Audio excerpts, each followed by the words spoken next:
그렇다면은 첫 번째 뉴스부터 볼까요? 자, 첫 번째 13거래일째 폭등하고 있는 테슬라 300슬라 보인다라는 기사였습니다. 테슬라가 올해 초만 해도 주가가 $100 초반 이런 모습이었는데 올해 들어서 그러니까 올해 1월부터 해서 치면 거의 140%가 주가가 올랐습니다. 그런데도 여전히 추가 상승 가능성이 높다. 박사님께서도 아까 말씀을 해주셨고 여러 가지 이유가 있었지만 아까 말씀해주신 이 NACS 충전 연결 방식을 통합하고 뭔가 표준화하려는 움직임 여기에다가 모델 Y에 이어서 모델 3까지도 IRA 보조금을 많이 받고 있으면서 가격이 낮아지면서 차가 많이 팔릴 것이다. 이런 기대감들 막 섞여서 지금 그리고 일론 머스크가 여기저기 다니면서 또 화제를 만들고 있고 삼박자가 잘 어울러지고 그러니까 맨날 저기 트위터 한다고 거기서 침낭 갖고 자고 뭐 이랬을 때 그때 주가가 $100 막 그랬죠. 그리고 물론 이제 $300 갈지 안 갈지는 뭐 저희도 뭐 주가 예측하는 건 아니니까 잘 모르겠습니다만 물론 미국 그 월가의 분석에 따르면 과매수는 맞아요. 그러니까 사람들이 오를 거라고 생각하고 지금 계속 사고 있기 때문에 사실은 투자자들의 심리에 의해서 지금 주가가 올라가고 있는 부분은 분명히 저는 있다라고 저는 생각이 들고요. 그래서 이렇게 되면 이런 거는 이제 어떤 외부 충격에 의해서 또는 내부적인 충격에 의해서 또는 뭐 2, 4분기 실적 발표 이후에 조정 국면이 올 수는 있어요. 네, 그래서 뭐 주가라는 건 항상 상승만 하는 건 아니니까요. 조정 국면은 저는 또 올 거라고 보고 있고요.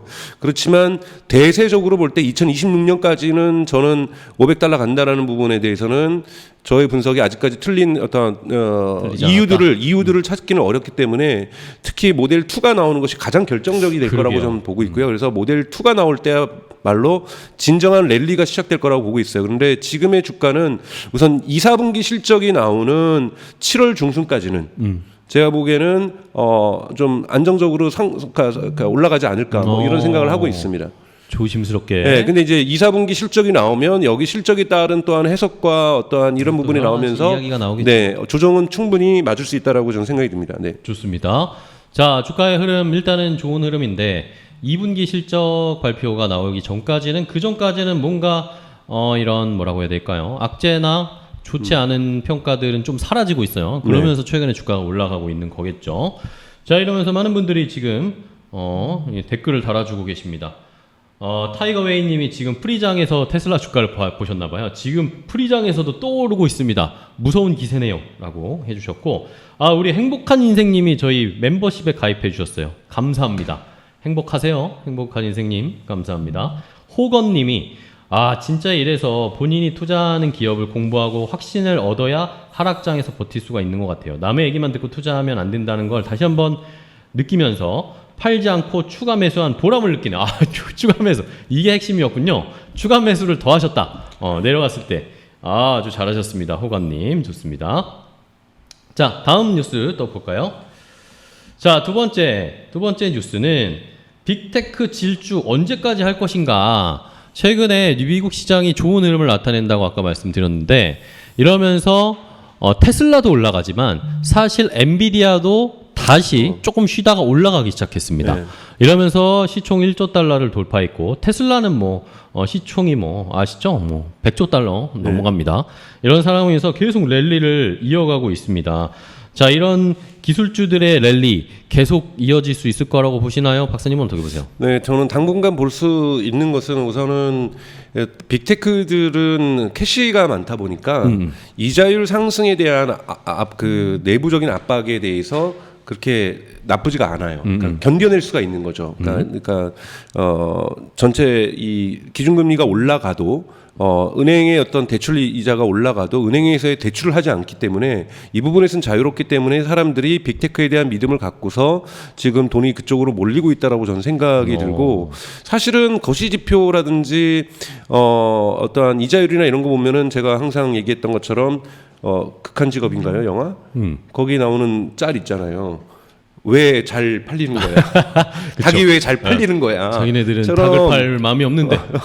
그런 것처럼 사실은 이 주가가 지금 이렇게 긍정적으로 바뀌는 거에 대해서는 전문가들도 의견이 분분해요. 그러니까 이해를 못하겠다는 분들도 있기 때문에 뭐라고 말씀드릴 수는 저는 없다라고 봐요. 근데 개별 기업으로 봤을 때 엔비디아 같은 경우에는 사실은 작년 말까지만 해도 대단히 전망이 흐렸었어요. 그러게요. 예, 우선은 첫 번째는 이 크립토 윈터가 왔다라는 거. 크립토 윈터가 왔다라는 것은 그만큼 GPU 판매량이 줄어든다라는 거고, 그리고 이제 이 컴퓨터가 교체기를 맞으면서 컴퓨터들이 특히 코로나 기간 때는 엄청나게 교체가 됐거든요. 그렇게 나오면서 재고 물량이 쌓이면서 GPU가 안 팔리기 시작했는데, 지금 그래서 두 가지 이 축이 약화졌는데, 하나의 축인 이 서버, 그러니까 그 데이터 센터에서의 AI 칩들이 쓸 수 있는 GPU들이 어마어마하게 팔리기 시작하는 이유는 다 챗 GPT 때문입니다. 저기는 챗 GPT에게 절해야 된다고 저는 생각하고요. 챗 GPT만 여러 번 되는 것이 아니라 제가 지난번에 여기서는 안 보여드렸구나. 미국에서 2012년부터 2012년부터 2022년까지 AI 스타트업에 투자됐던 돈하고 2023년에 1월부터 3월까지 투자된 돈하고 같아요. 그러니까 10년 동안 투자된 것보다 최근 3개월이 3개월이 똑같다라는 거예요. 그러니까 지금 뭐 벌써 6월이니까 더 많겠죠. 그러니까 AI 스타트업들도 엄청나게 투자했으니까 얘네들도 서버 연결해가지고 다들 지금 GPU 쓰고 있을 거 아니에요. 엔비디아의 GPU를. 그러면서 지금 인공지능을 그 서비스를 돌리고 있다라는 거죠. 그러면 분명히 보세요. 아마존도 실적이 개선될 거예요. 어디서? AWS에서. 구글도 광고 매출은 줄어들고 있어요. 왜냐하면 경기가 후퇴기고 유럽 경기 요즘 안 좋고 전쟁이 있고, 그러니까 구글은 광고 매출은 줄어들 거예요. 그러니까 실제로 줄어들고 있고. 그런데 어디가 올라갑니까? 구글도? 구글 클라우드가 올라가는 거죠. 마이크로소프트 같은 경우도 마찬가지고요. 그러니까 이런 이 빅테크들이 AI의 어떤 수혜를 받고 있다라고 좀 보고 있기 때문에 이 수혜가 아직까지는 바람이 계속 불고 있기 때문에 어느 정도 유지될 거라고 보고 있습니다. 네. 자, 이렇게 전체적인 빅테크주들의 흐름 당분간은 순항할 것이다 라는 의견을 주셨어요. 좋습니다. 계속 올라가는지 저희도 지켜보도록 하겠습니다.